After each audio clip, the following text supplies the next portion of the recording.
Hola y bienvenidos al canal, mi nombre es Alejandro y en el vídeo de hoy vamos a analizar tres empresas las cuales se encuentran en mínimos de 52 semanas. Estamos hablando de Clorox, Comcast y Paychex.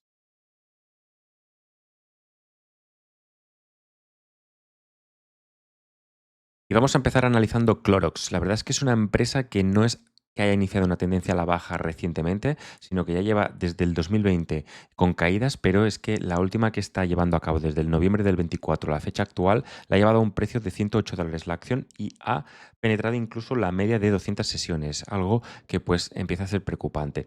Lo ideal sería que la recuperase y tratase de pues normalizar la situación y un poco lateralizar, pero de momento la caída es clara, llegó a unos máximos de $240 y actualmente se encuentra en eso, en 108, $109 la acción. Cuando una empresa toca su mínimo anual, pues el mercado nos está diciendo algo, no es que el mercado sea tonto, siempre se puede pasar de frenada, tanto a la alza como a la baja, pero puede ser realmente una señal de debilidad estructural o que simplemente pues se trata de una oportunidad porque es algo pasajero lo que le está sucediendo.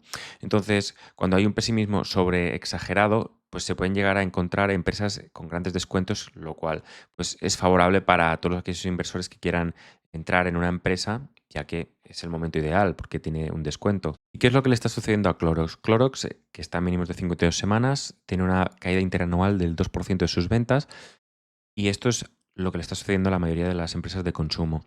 Como han tenido que subir precios para repercutir la inflación, para no perder y empeorar sus márgenes, los consumidores se están viendo resentidos. No están pudiendo absorber los productos como lo hacían anteriormente. Además, que el entorno macroeconómico se está debilitando y esto hace que los consumidores cambien sus patrones de conducta, sus hábitos y entre ellos han empezado pues muy probablemente a consumir productos de limpieza más económicos o de peor calidad por tal de seguir subsistiendo y seguir adelante. Y esta dinámica tan bajista tiene más cosas, luego lo veremos contablemente, pero tenemos que tener en cuenta que está en mínimos de 52 semanas, ha atravesado la media de 200 sesiones y puede haber un momentum y se puede realizar un rebote técnico, lo que podría llegar a relajar un poco la cotización a la baja.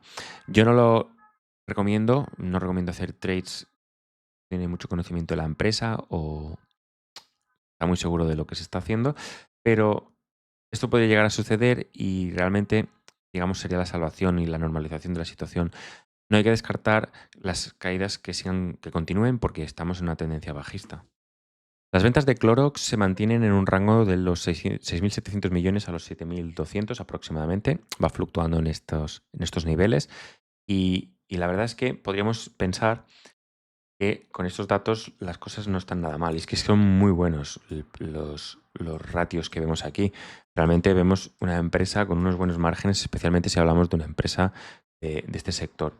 La hostia se la lleva en este trimestre cuando reporta unos 1.429 millones de dólares de ventas versus el mismo periodo del año anterior de 1.762 y una caída respecto a 1.988 millones del trimestre anterior, ¿vale? 18% respecto a estos niveles de aquí. Y por lo tanto, en consecuencia, el beneficio también ha caído, pero el beneficio ha caído de forma más pronunciada, ¿vale? Si era un 19%, aquí llega un 19 y pico más. Entonces, versus el 2025. Frente al trimestre anterior de 332 millones, las ventas caen casi un 75%, los beneficios, disculpa. En cuanto a los márgenes operativos, sí que es cierto que hay trimestres en los cuales ha estado por 42%, pero suelen estar entre el 43-45%. En este trimestre hemos tenido por debajo del 42%. Sí que es cierto que el 5,6 se asemeja bastante al 5,62 del Q1 del 2025, que es el trimestre comparable, pero claro, esto llega a preocupar porque las ventas no son las mismas. De 1.400 hemos pasado, de 1.762 hemos pasado a 1.429. Entonces, en valores absolutos el beneficio neto será inferior. La generación de caja, sin embargo, sí que se ha visto bastante afectada. Vemos que en el Q1 del 25 generamos 221 millones y actualmente generamos 93 millones. Entonces aquí hay que empezarse a preocupar porque realmente ya nos empieza a tocar el bolsillo. No es algo que sea un beneficio contable, que bueno, algo atípico de ese momento. No, no, es que está cayendo bastante, un 57,92% la generación de caja respecto al Q1 del 2025.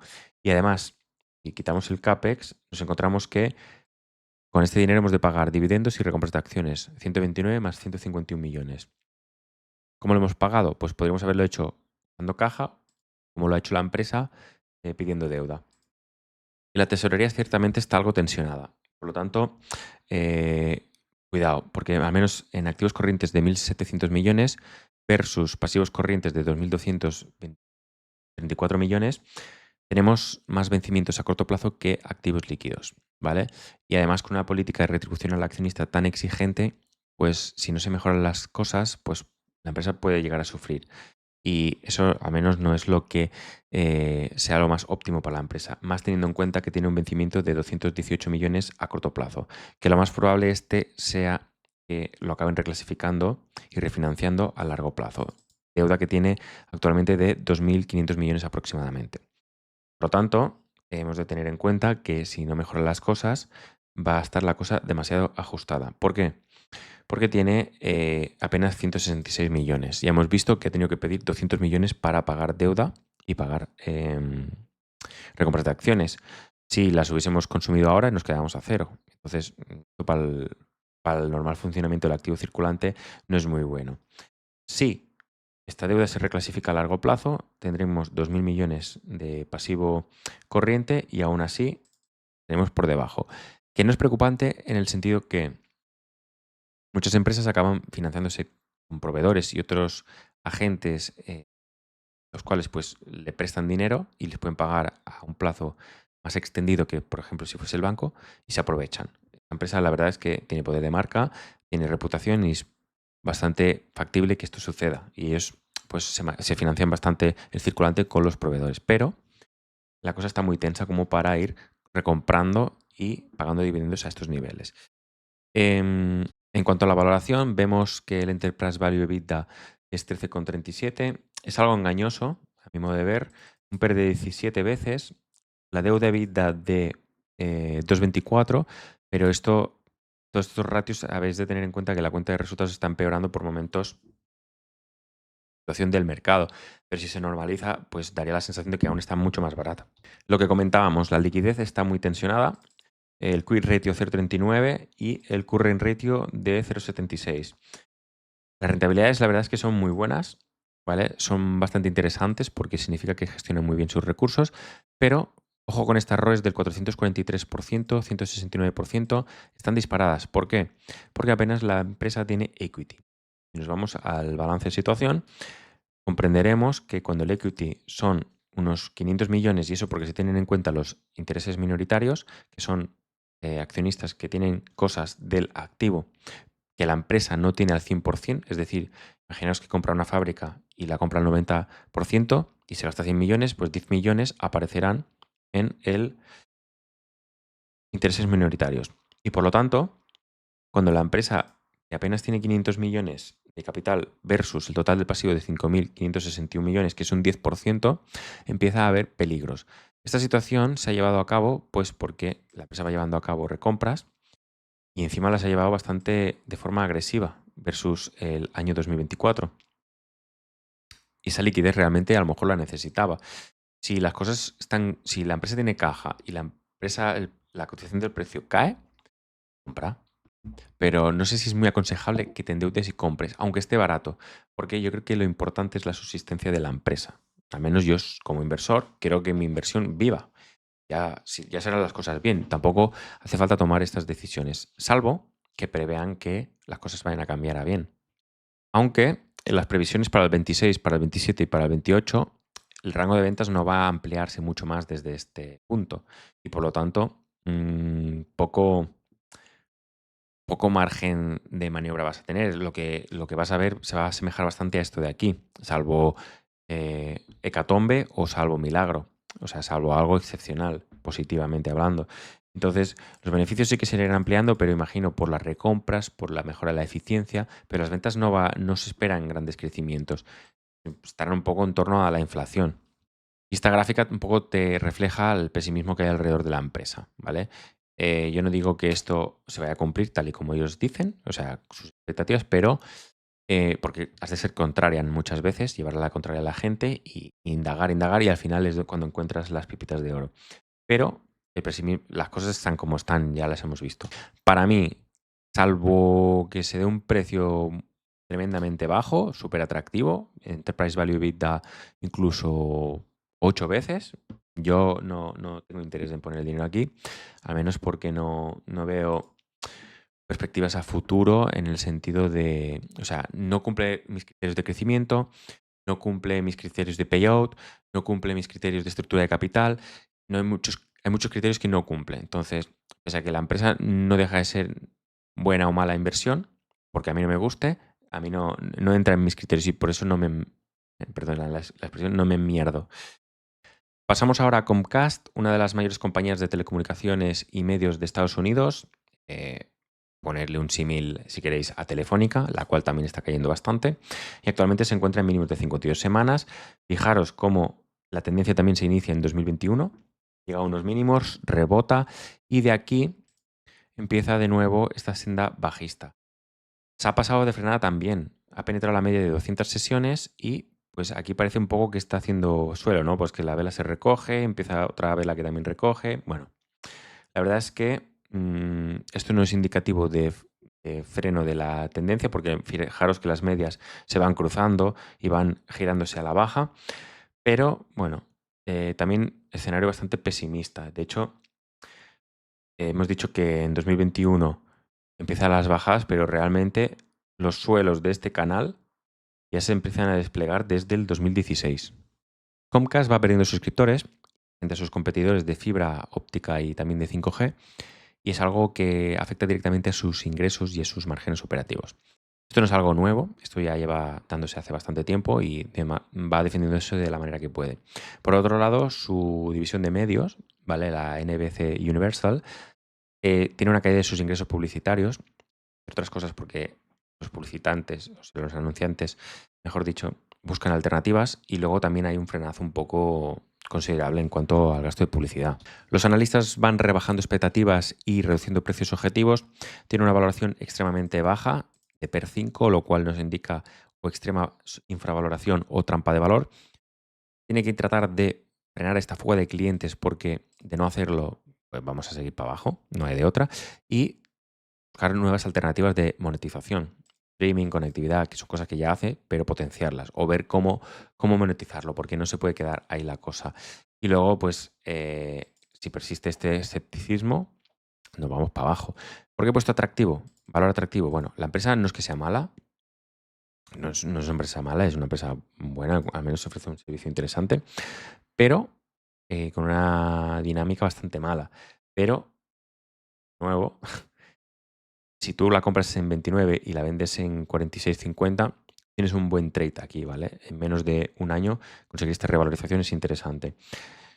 Yo no me la jugaría, yo no me la voy a jugar, o sea, yo no lo voy a hacer, pero sé que hay gente que podría ser que sí.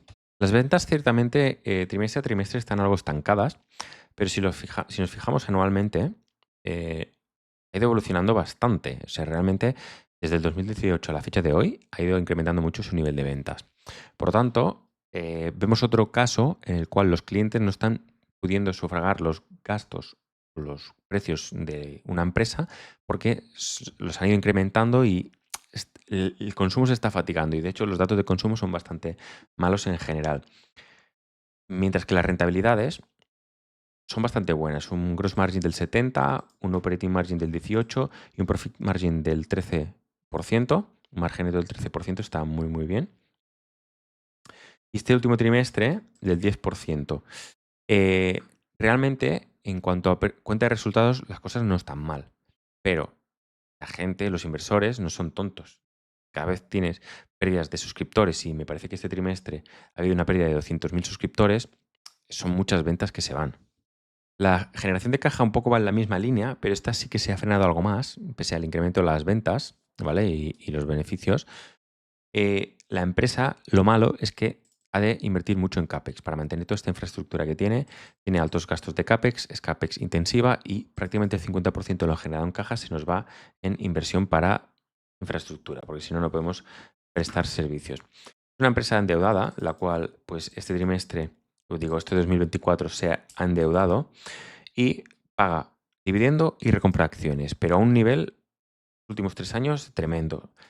Yo no sé si este dinero hubiese estado mejor en caja y hubiese sido mejor emplearlo en cancelar deuda, porque ahora veremos la deuda que tiene. Tiene una deuda total de unos 105.000 millones de dólares. Es una deuda importante en valores absolutos. O sea, si lo ponemos en términos relativos en las ventas, en términos relativos con el equity, con la gestión de caja, con etcétera, etcétera, pues digamos, podría ser aceptable, pero es una deuda importante. Si me dices que tu negocio va mal, sufriendo, extrema precaución. Esto no lo han hecho, aunque el ratio deuda-EBITDA es de 2,52, incluso ha ido reduciéndose en los últimos años por el incremento del EBITDA mayormente. Las rentabilidades son realmente atractivas, ¿vale? Y lo que me llama más la atención y que lo hace realmente atractivo es un free cash flow yield del 20-21%. Esto es muy elevado, ¿vale? Otro peligro que le veo son el fondo de comercio y los otros activos intangibles que casi suman el 50% de los activos totales. Nuestra deuda de 92.000 millones a largo plazo, más o menos están cubiertos con planta propiedad de equipo, pero ojo, porque nuestro equity frente a los intangibles podrían llegar a sufrir. O sea, si empiezan a haber impairments o deterioros porque nuestro negocio está en deterioro y no se justifican los sobreprecios que se llevaron a cabo para las adquisiciones de empresas en el pasado, que han originado básicamente esto de aquí, pues podría ir mermando la cuenta de resultados. Serían ajustes contables, pero no dejan de ser pérdidas. A ver, esta empresa es de bastante calidad y no creo que vaya a desaparecer, pero dudo mucho que vaya a cambiar el rumbo, ¿vale?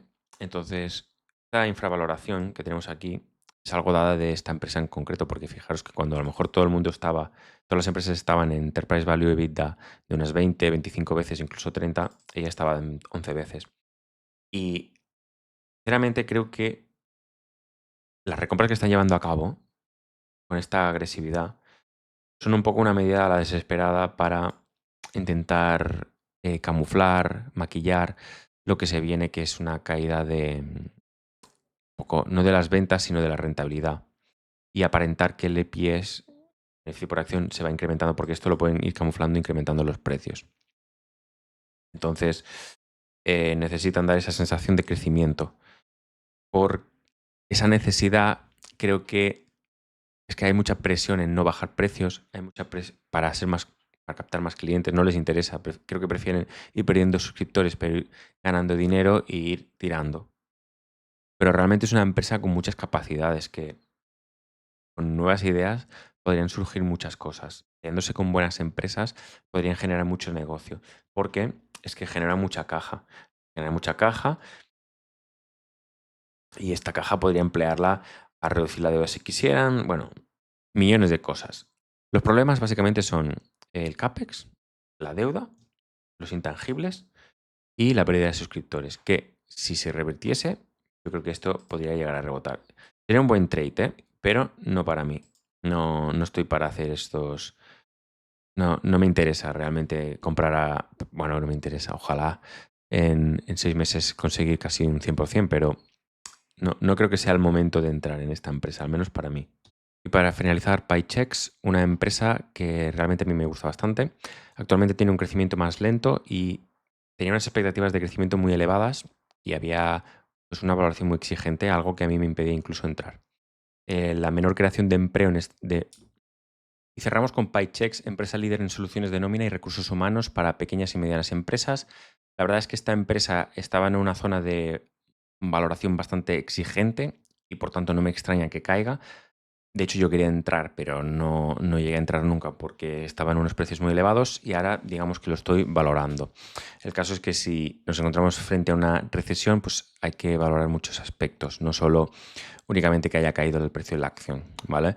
El caso es que hay unas menores expectativas de crecimiento, se está empezando a notar incluso en las cuentas de resultados y por lo tanto el frenazo ya es evidente. Como podéis observar en la gráfica, menuda caída desde los $160 a los 113 actuales. Yo sinceramente la espero aquí, sobre los 100, $105 la acción. Y aquí ya empezaré a valorar. Cuando lleguemos, pues ya veremos qué pasa. Es una empresa muy resiliente que va incrementando sus ventas año tras año. Fijaros que también lo hace con sus beneficios. Fijaros también las rentabilidades que tiene. Es que esto sí que es bonito, ¿no? Gross margin del 72, operating margin del 41 y profit margin del 30% aproximadamente. Fijaros en el free cash flow margin, o sea, de las ventas, materializa en caja un 30,68%. Que es una máquina de hacer dinero. La verdad es que es una empresa con bastantes números de entrar en cartera si se da la situación. Genera caja, va incrementándose, ha adquirido una empresa por la cual se ha endeudado, cosa que no era una empresa con mucha deuda, pero ahora mira, la tiene. No ha recomprado muchas acciones, quién sabe si ahora podrá hacerlo, lo vamos a valorar, y reparte un dividendo pues constante y creciente. Y la verdad es que la empresa estaba muy sobrevalorada. A mi modo de ver, bueno, no es el término adecuado decirle sobrevalorada, pero está en una valoración exigente, la cual cuando empiezan a mermar los crecimientos no tiene sentido pagar por esos ratios. Y esto es lo que se está viendo actualmente. Pese a las caídas, un PER de 26 veces es algo que pues veníamos de ver normal, que tuviese un PER 30. Vemos que el Enterprise Value EBITDA está en torno a 17, pero es que veníamos de 20 veces y lo peor, bueno, el Enterprise Value Free Cash Flow llegó a estar en torno a 31, 30 veces, ¿vale? El ratio de deuda, como digo, pues ahora ha empeorado porque ha adquirido una compañía, veremos cómo la integra, veremos si realmente le aporta valor tanto a la empresa como a los accionistas o simplemente es un objetivo más que se pone la directiva para cobrar más opciones de acciones. Y algo muy, muy bonito de una empresa modélica son las rentabilidades que tiene. La ROE, la ROA, el ROIC y el ROCE son muy, muy elevados y esto es sinónimo de trasladar valor a la acción porque va capitalizando, todas las inversiones que hacen son buenas o óptimas, genera beneficios de forma eficiente y esto pues es sinónimo de buena inversión. Ahora bien, ¿a qué precio, no? Siempre se tiene que captar, cazarla en las mejores condiciones, las más favorables a nosotros. Actualmente está en un free cash flow yield del 4,49%, un dividendo del 3,75, que bueno, oye, empieza a llamar la atención. Y el payout, algo exigente, bueno, no es una empresa que, digamos, fuese presionando mucho en cuanto al pago de dividendos, no está siempre en el 94%, pero ahora que se están empeorando las cosas, pues si el dividendo se incrementa o se mantiene versus un beneficio que cae un poco, nos encontramos que el payout se dispara. Yo creo que es algo más circunstancial. Y yo pronto me voy a tener que plantear qué hago, porque tampoco está tan lejos los $115 de los 100 que he dicho. No, a bote pronto ya creo que no cumpla los requisitos o lo que le exijo a la empresa. Claro, es que si llega a los $100, pues estará a los mismos precios casi que el 2021, lateral, pese a los crecimientos. Las valoraciones, las expectativas de revaloración son bastante malas por los analistas. Tampoco es que se esperan muchos crecimientos y un múltiplo tan elevado pues me cuesta. El sector en general de recursos humanos está algo tocado. De hecho es un tema para vídeo. Probablemente me lo plantee hacer. Y nada, espero que os haya gustado mucho el vídeo. Dale like, suscribiros y hasta pronto.